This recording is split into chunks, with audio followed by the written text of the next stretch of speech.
you decide to go for elections, or when you decide to be a national leader, you must have a purpose.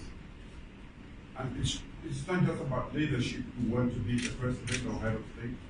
It's about the vision you have for your country, and knowing full well that you have the wherewithal within to be able to deliver your nation. When I was in the military, I tried to bring peace. We had an 11-year civil war. Like my friend, he came to our help. He's always been there to help. He didn't give me intelligence lessons. He actually sent troops to help us finish the war. But because of the lessons I learned during that time, I knew that I had the will and the power within me to be able to change Sierra Leone. So even when I left, in the interim period, all I did was to prepare for the leadership of that country, because I knew that we have a lot of potential, but we've been lacking in leadership at the national level. And to be able to bring peace or initiate a process that led to peace, I knew I could do better things. So I was focused on coming back and changing my country, Sierra Leone. So that goal kept me going and wanting to be there, because I knew I had to be in the driving seat to be able to effect such a big change. 2 days ago, we had a conversation where you repeatedly brought up the words human capital.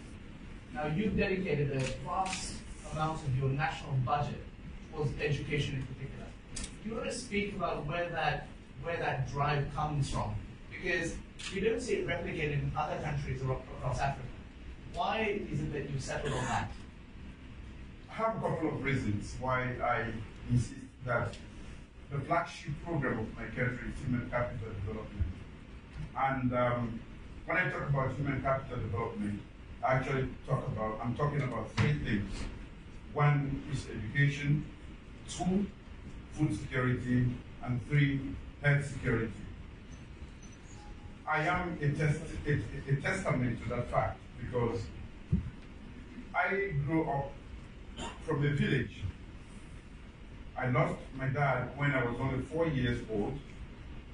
My mom was not fortunate to go to school, but she insisted that I go to school. I went to school with her support and other family networks that helped me to go through education. It was a long and difficult journey from a village to where I am today. I think it's been an extremely difficult journey, but I think I've succeeded because of education.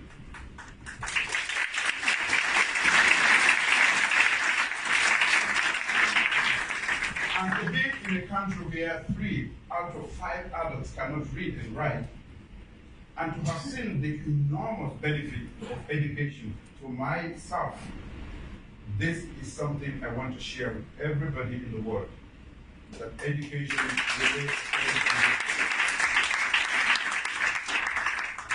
So I want to come to my friend over here, Ms. Dibawada from the African Development Bank. I'm going to ask her a question for the first time ever she's being asked. She probably doesn't want this asked. Ole, it's speculation that you're considering running for president of your country. I was wondering why I'm sitting here. And you have to be careful about rumors, because well, this is the first time I'm hearing about that in public. So, What advice would you give a very dynamic on how she brings change in the Gambia? in the Gambia. That's where she's from. I'm sandwiched, definitely. My wife is a Gambian person. And now I am sitting here with somebody who may want to aspire to the leadership of that country. But for any person who wants to aspire to leadership, you should really search your conscience. Do you have what it takes to be a leader? Because it's an extremely difficult phenomenon, leadership. It's extremely difficult to get there when you think about electioneering, but it is even more difficult when you get there. Do you have the wherewithal in terms of resources, in terms of your psychology as a person? Do you have the network? Do you have the political will in the population? Do you have the will to change the minds of people to support you? When all of that is done, then you now, how do you lead a nation? Because the essence of getting there is to bring about change. Change that will impact positively on the lives of your people. If you can do that and you are sure, I will tell you the best thing is to start to plan how to deliver when you get there. Because as soon as you get there, you are going to be bombarded by different things. And like my colleagues have said, you may even forget your focus, your goal for which you were actually elected. Because ethnic considerations are going to come in. Your cronies are going to be around you. Regional considerations are going to come in. So in your personal capacity, most times when you want to take a decision, few factors actually come into play. But at the national level, the calculus becomes extremely difficult because the factors that come into that are extremely many, and you must take bits of them to be able to make a decision that will be accepted, and that can actually take you or keep you on your focus.